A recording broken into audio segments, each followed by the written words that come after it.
Coming up on the Q30 Newscast, we have more on the recent hate crimes on campus and the unexpected closure of all Quinnipiac's freedom. And we take a look at a recent incident in New Haven raising concerns among students, and more on a decrease of students enrolled in the language department. Plus, all you need to know about Quinnipiac sports and an update from Quinnipiac's athletic facilities. All that and more coming up on the Q30 Newscast.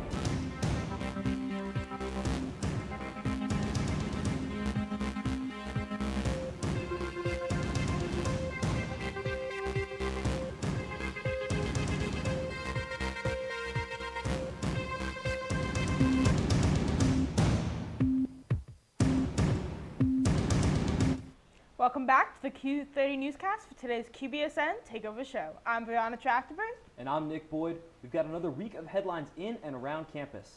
Our top story tonight, more swastika graffiti was found on campus last week, this time in the men's bathroom at the M&T Bank Arena. Q30 Reynolds has more on the recent increase of hate crimes at Quinnipiac. Thanks, Nick and Brianna. Last week, as reported here on Q30 News, there was a swastika found in the men's bathroom right here at the M&T Bank Arena. However, this is not the first time we've seen this type of hate crime on campus.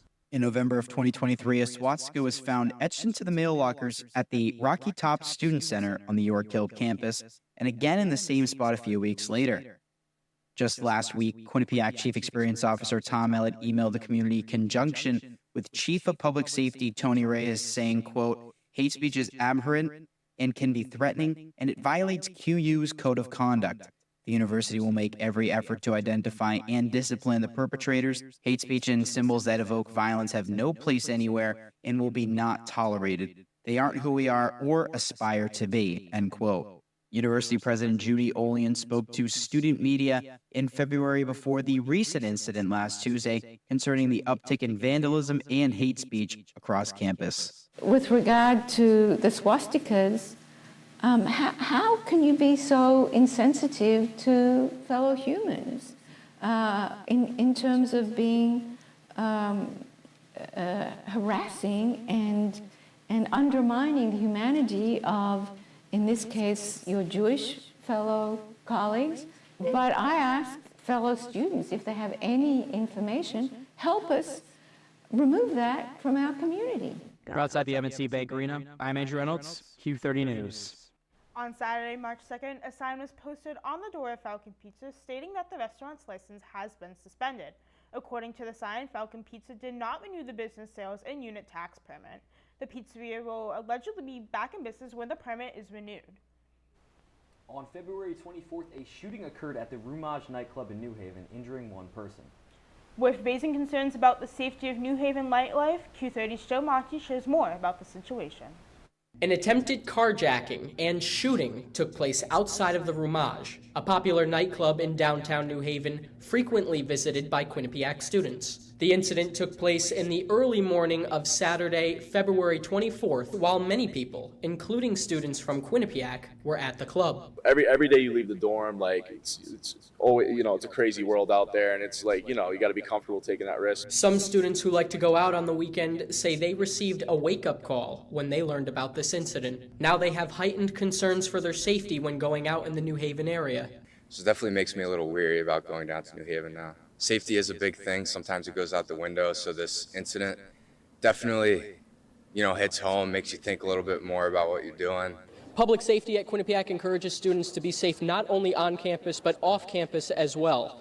Chief of Public Safety Tony Reyes says it's most important to be completely aware of your surroundings. In particular, when there's an environment where there's a lot of people, right? And, when you have that amount of people, things are happening, and there's loud noise, and so it's even more critical that you're sort of keeping a sense of what's happening around you. Reyes says to remove yourself from the situation ahead of time if you notice a fight is about to begin at a club or a bar. However, Reyes says the clubs in New Haven are known to be generally safe, but it's best to be safe and plan ahead for unpredictable situations.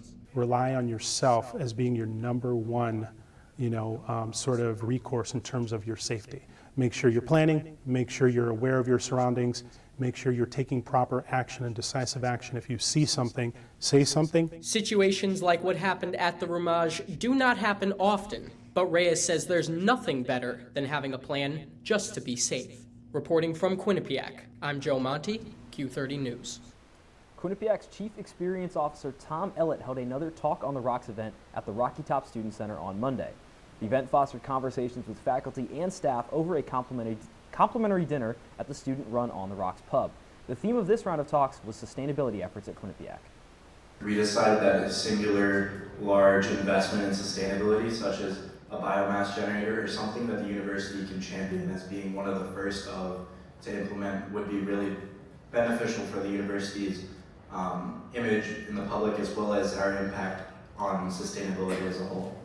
As we count down the last few days to spring break, students will also need to be aware of residence hall closing procedures. All residence halls will close on Friday, March 8th at 6 p.m. and reopen on Sunday, March 17th at 10 a.m. At the time of closing, Residential Life will be conducting health and safety inspections. Students will need to remove any prohibited items from their dorms. Students will also need to be sure that they unplug all electrical items except for refrigerators, turn off all light switches, and close and lock all of the windows in your dorm. For more information on spring break closing, students can look at the email sent from Residential Life last week. You know, Brianna, it was so nice and sunny earlier this week.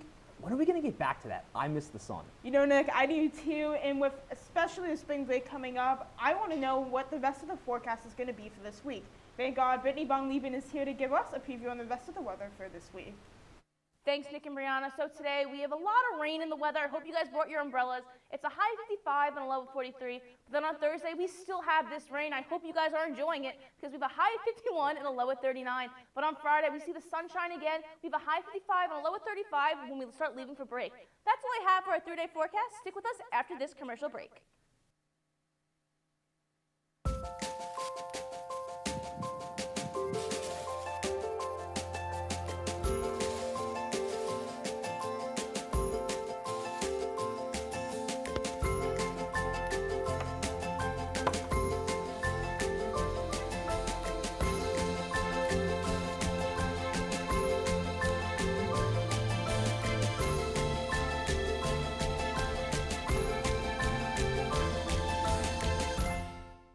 Honey, what I think you need is a socket wrench. I played JV basketball. I'm sorry. I don't think it looks right. This is good, and it's all good, baby. Is it really all good?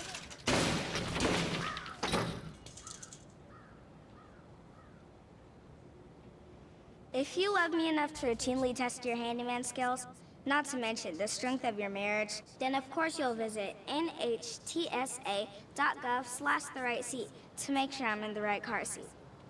I'm gonna call my dad. Multiple studies have shown that marijuana can slow both driver reaction and response time, which can be really dangerous. He's here. He's here. Wait. What? I can't drive. Why? My. Oh.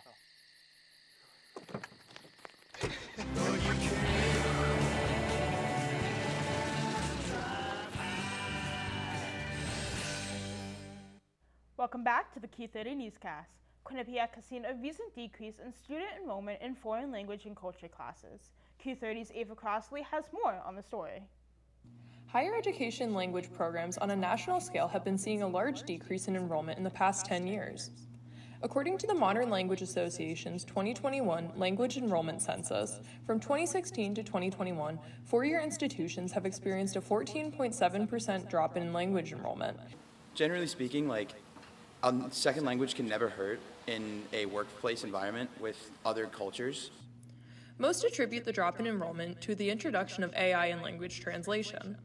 Artificial intelligence, I think there's an idea out there that, you can just translate using the machine, and I think it's going to be something, and already is, extremely helpful. But I also believe that you'll always need that human being to lay eyes on things. In a statement to Q30, Senior Associate Dean in the College of Arts and Sciences, Wesley Renfro, said, quote, "Quinnipiac, like many universities, has experienced a decline in interest in modern languages. However, QU is doing an excellent job of revising existing programs and adding new opportunities that interest students. Some of the efforts being taken to recruit more students into modern language and culture programs include the recently introduced Spanish Language for Medical Professionals certificate, which helps current and future medical professionals to provide more inclusive care. The department has also revised some Italian courses and the Spanish major to the Hispanic and Latin American Studies major. They are also introducing a new Hispanic and Latin American Studies minor in the fall of 2024. If you're interested in taking any foreign language or culture classes, check out the Department of Modern Language, Literature, and Culture section on qu.edu. Reporting from the College of Arts and Sciences, I'm Evangeline Crossley, Q30 News. Q-Thon, the annual dance marathon to support pediatric cancer, is just around the corner. Q30's Ben Kane spoke with Q-Thon's Director of Operations about what goes into the big event. Q-Thon is one of Quinnipiac's biggest philanthropic events each year, but exactly how long does it take to organize? I think they started planning Q-Thon in November. Last year, sometime in November. Almost immediately after they finished their first Q-Thon event. Probably this past summer. Now what students may not know is it actually takes months to turn this lowly gym that we see right here into the event that we see today. So we started picking the date in July.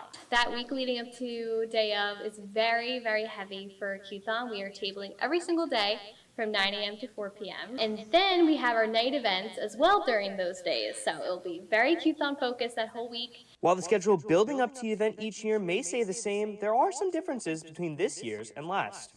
We are going from an 8-hour dance marathon to 6. But although it is going to be a shorter event, we are still continuing some of our traditions that we have. Of course, having our opening ceremonies and our closing ceremony with our Circle of Hope, cutting off the hospital bands. New Q-Thon attendees also have many things to look forward to this year. Some of the new things that we're implementing this year is that we're having some new onstage activities happening. We are going to be doing Are You Smarter Than a Fifth Grader, in which we'll be having our Miracle Children and their corresponding team captain play. So just how much work goes into preparing for this event? So truly, it's a lot of things that go into, getting the performances, seeing who is coming from the hospital. So there is a lot of preparing that happens each month that leads up to our main event. From Q30 News, I'm Ben Kane. Former U.S. Senator Joseph Lieberman will be visiting campus tomorrow as a part of Quinnipiac University's Critical Conversation series. Lieberman, a former Democrat, represented Connecticut in the U.S. Senate for 24 years. The 82-year-old was notably the vice presidential nominee in 2000 on the ticket with Al Gore. The event will be held in CCE 101 at 12:30 p.m. And after another major step in the 2024 election process wrapped up yesterday, it's time to see what else has been going on in Washington. Beckett Calkins is here to give us all the updates on the 2024 elections. Thanks, Brianna and Nick. There's been a lot going on in politics, so I won't waste any time. Super Tuesday concluded with President Joe Biden and former President Donald Trump making their rematch official.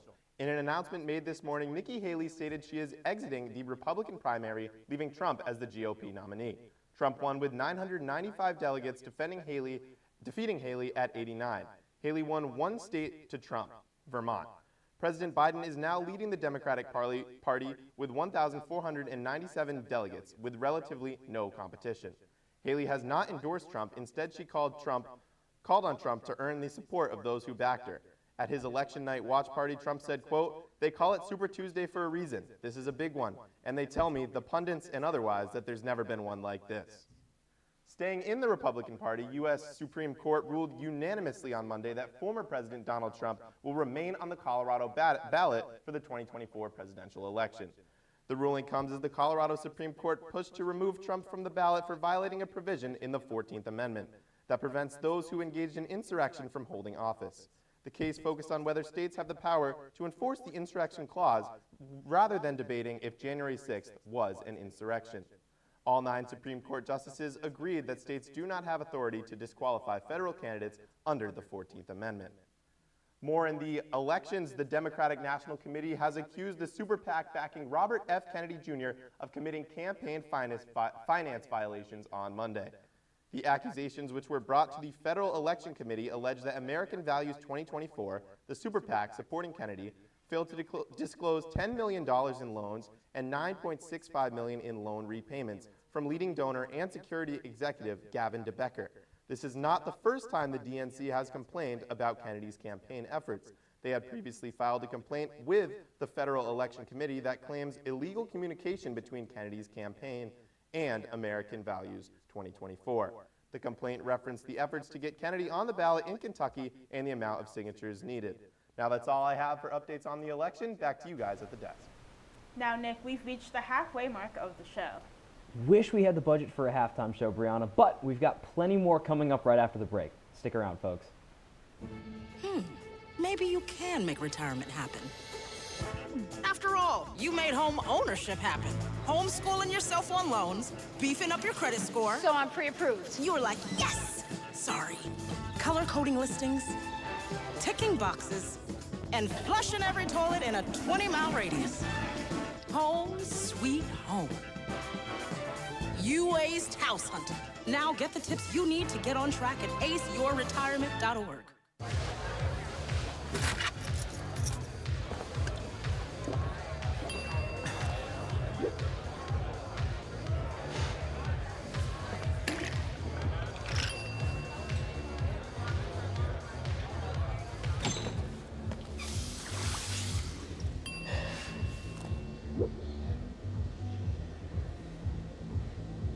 If you need to do something to feel okay to drive, you're not okay to drive.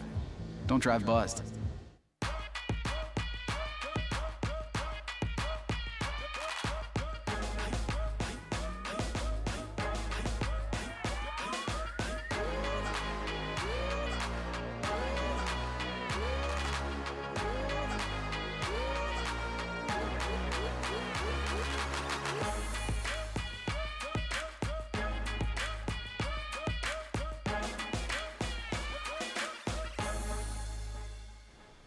Welcome back to the Q30 Newscast. Thanks for sticking around. Brianna, I think it's time to hear the rest of the week's forecast.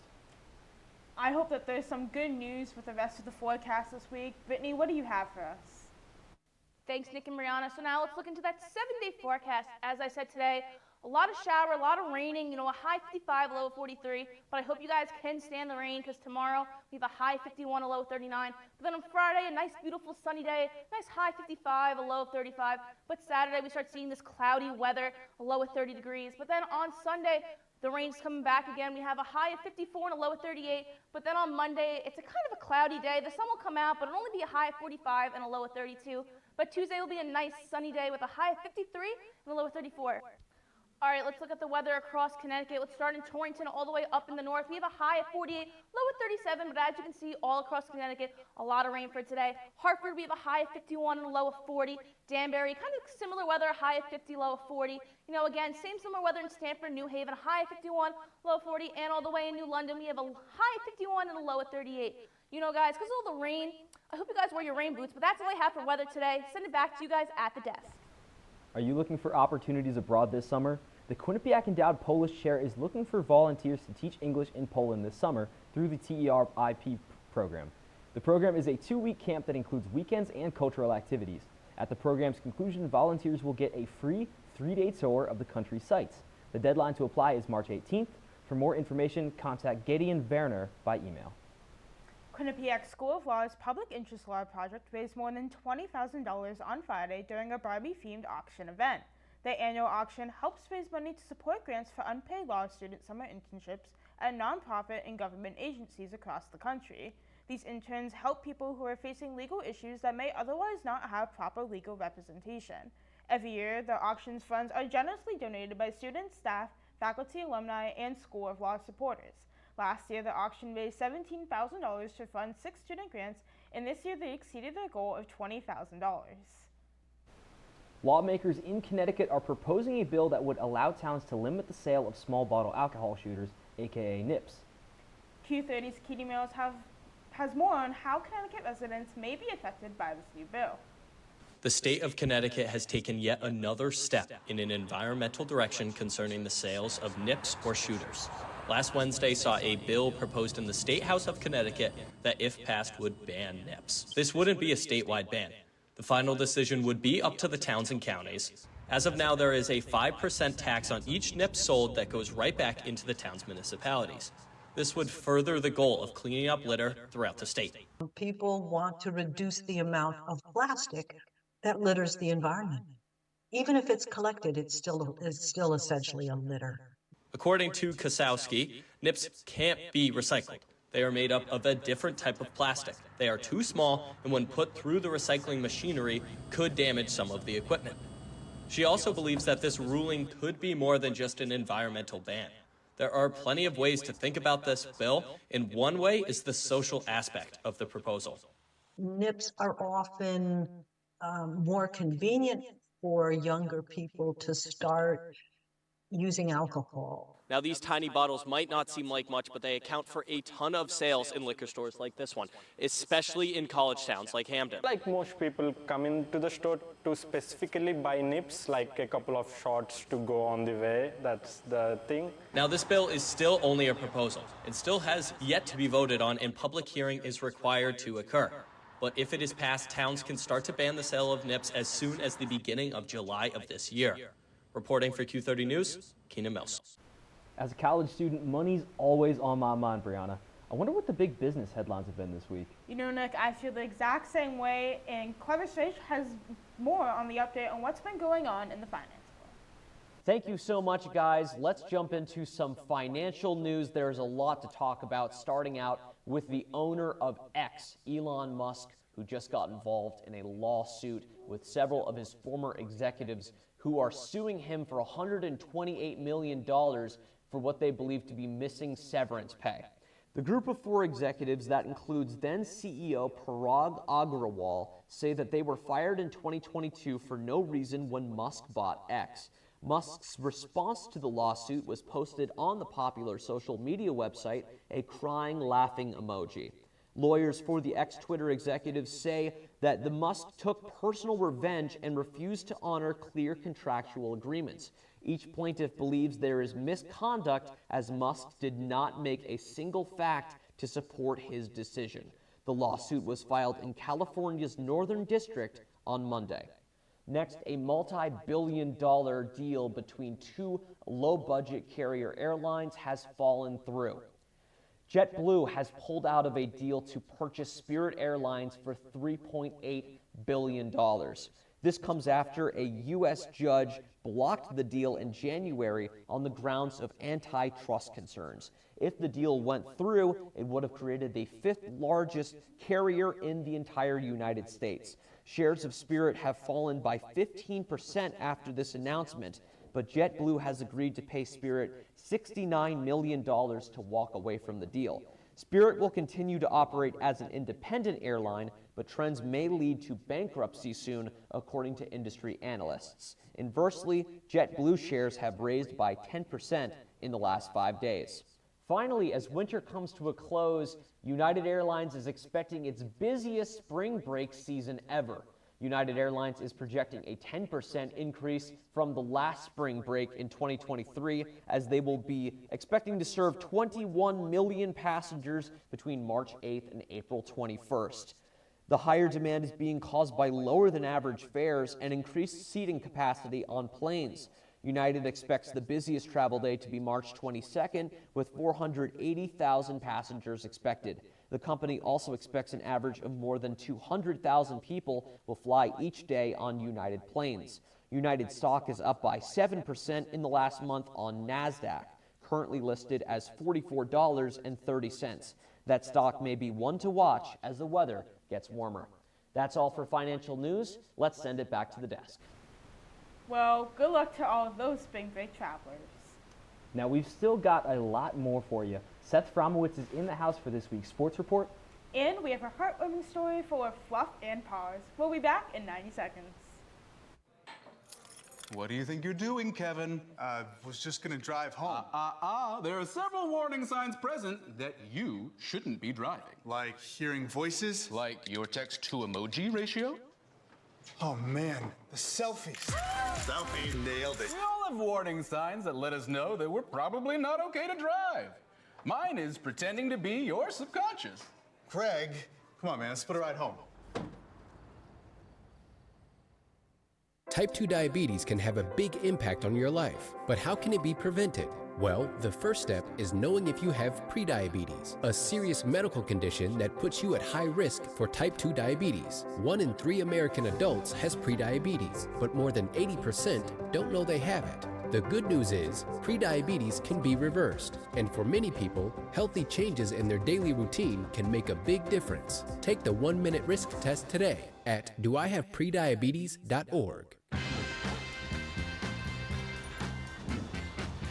When we adopt a shelter pet, we discover they're a unique mix of all kinds of things. Come on, Drew, spot on this last one. There it is.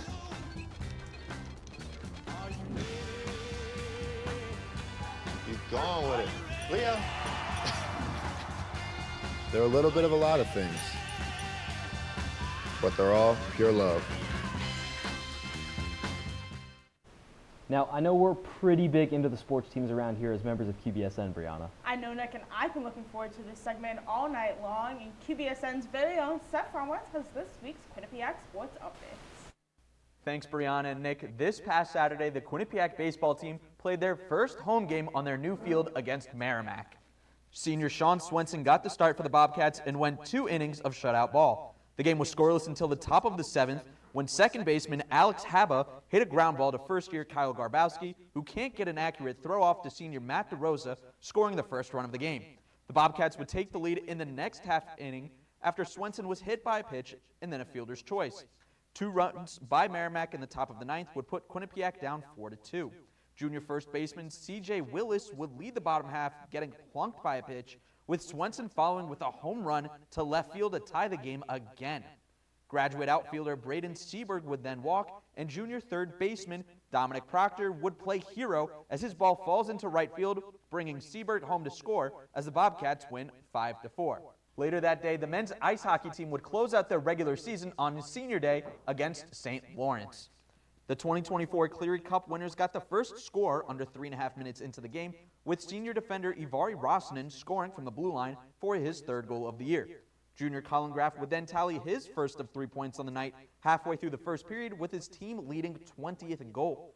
In the second period, sophomore defender Charles Alexis Legault would extend the Bobcats' lead 3-0, followed by a power play goal from senior forward Travis Treloar.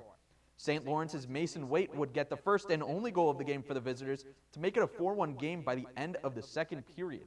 The third period remained all Bobcats as Quinnipiac would tally 4 more goals, with sophomore Sam Lipkin scoring less than 30 seconds into the period, followed by first-year forward Andon Serbone, another goal from Lipkin, and a goal from junior forward Christophe Tellier. Quinnipiac would walk out with an 8-1 victory that also featured all 3 Bobcat goalies standing in net, the first time it's happened since December 10th, 2022. On Sunday, the men's basketball team would honor their seniors as well as they took on Siena.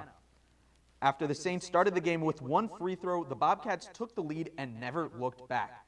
Quinnipiac graduate guard Matt Belanc led the game with 26 points, scoring at least 10 points in 28 of the Bobcats' 29 games this season. Graduate guard Savion Lewis recorded 8 assists to set a new Quinnipiac program record for assists in a single season at 213. Sophomore forward Amari Tice also recorded 19 of his own points for the Bobcats, coming off the bench for the first time this season. Quinnipiac would go on to win by a final of 71-57, improving to 12-3 at home and clinching an opening round bye for the MAC tournament in Atlantic City next week. It was an exciting week all around for the Bobcats, with more to look forward to in the future. But for now, I'll send it back to the desk with Brianna and Nick. With midterms in full force across campus this week, students may be struggling to find ways to stay focused on schoolwork. Those who are looking for extra help had the opportunity to stop by the Study Resource Fair in CCE on Monday. Students were able to learn about evidence-based learning strategies and had the chance to talk to 2 academic coaches from the Learning Commons to learn how to use these strategies in the classroom. With the stress of midterms this week, students had the opportunity to pay a visit to a furry friend. That's right. CAP hosted Cricket, the emotional support dog, in the Student Center on Monday. Look at that little guy. And the science shows, Brianna, that just petting a dog can lower your stress and increase your happiness. Nick, I know that whenever I get the chance to pet a dog, my mood is instantly uplifted and my day is automatically better. Dogs are too good for us. On that note, I think I'm going to give my dog some extra belly rubs over spring break. That's all we have this week on the Q30 Newscast. Make sure to follow us on social media at Q30 News and stay connected online at Q30TP.com. As always, a massive thanks to the producers and everyone working hard behind the scenes for making this show possible. I'm Nick Boyd alongside Brianna Trachtenberg. Have a great spring break.